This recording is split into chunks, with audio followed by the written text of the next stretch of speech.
Bonjour à tous, aujourd'hui petit retour pour une petite vidéo concernant le changement du filtre à air sur BMW E90. Donc on va expliquer vite fait ce qu'il y a à démonter. Donc il faudra démonter ce cache-là, le plastique du filtre d'habitacle et ensuite démonter la partie supérieure du tablier. Y compris donc enlever ce soufflet là. Et pour finalement enlever cette protection là pour accéder au filtre à air. Donc voilà, par ordre chronologique, vous démontez d'abord la partie filtre d'habitacle, les deux caches latéraux.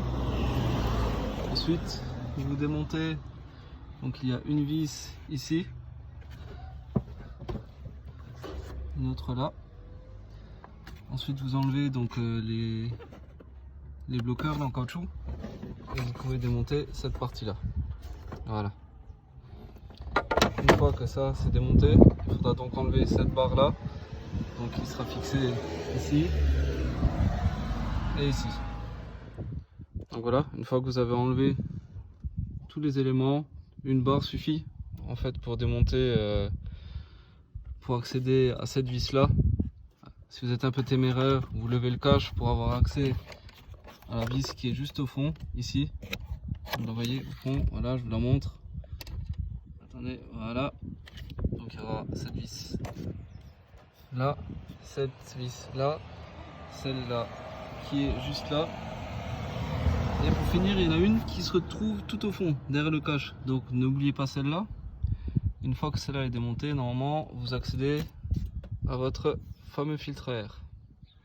Donc voilà, une fois le dernier cache retiré, donc vous avez accès à votre filtre à air. Il suffit de le retirer et de le balancer bien loin.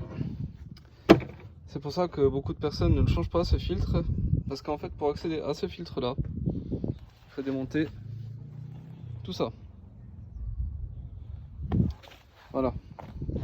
Donc n'hésitez pas à passer un coup de soufflette dans le compartiment, on y trouve souvent des saletés. Donc c'est mieux de tout enlever, comme ça vous êtes tranquille. Et n'oubliez pas de refermer le bouchon, sait-on jamais. Voilà, bon, une fois que vous avez enlevé votre ancien filtre à air et bien nettoyé la boîte à air, vous pouvez donc procéder au montage du nouveau filtre. Bon, pour ma part, j'ai choisi un KN. J'ai toujours roulé avec ça, je trouve que c'est très bien. Après, il y a d'autres marques, il y a BMC, Green, etc. Bon, pour ma part, je reste fidèle à ça. Donc, avant de le monter, au préalable, un petit coup de lubrifiant dessus, donc pour que la saleté reste collée. C'est jamais de trop. À savoir que le filtre à air est livré avec un collier qu'il faudra également mettre, sinon votre filtre à air ne va pas être étanche au niveau du débitmètre. Donc pour ma part, je l'ai mis comme ça, à ce niveau là, parce qu'après, une fois qu'il y a le cache qui va dessus, disons que cet endroit là est plus approprié et au moins vous le mettrez sans difficulté. Alors, petite note au remontage, avant de tout bourriner dedans et d'appuyer, de serrer les vis, il faut vérifier que le filtre à air, que la boîte est bien centrée, que toutes les vis soient en appui avant de devoir visser. C'est très important, sinon vous allez casser les cages de fixation et puis vous aurez tout gagné. Donc là, comme dit, on peut voir le collier qui est vraiment bien en place, qui ne gêne pas. La boîte à air est bien. Et autre note que j'ai oublié de préciser, donc à savoir que le filtre à air il a un sens. Cette partie là, elle sera donc vers le bas. Très important, sinon votre filtre à air, vous arrivez à le monter, mais vous ne pourrez pas remonter ce cache là.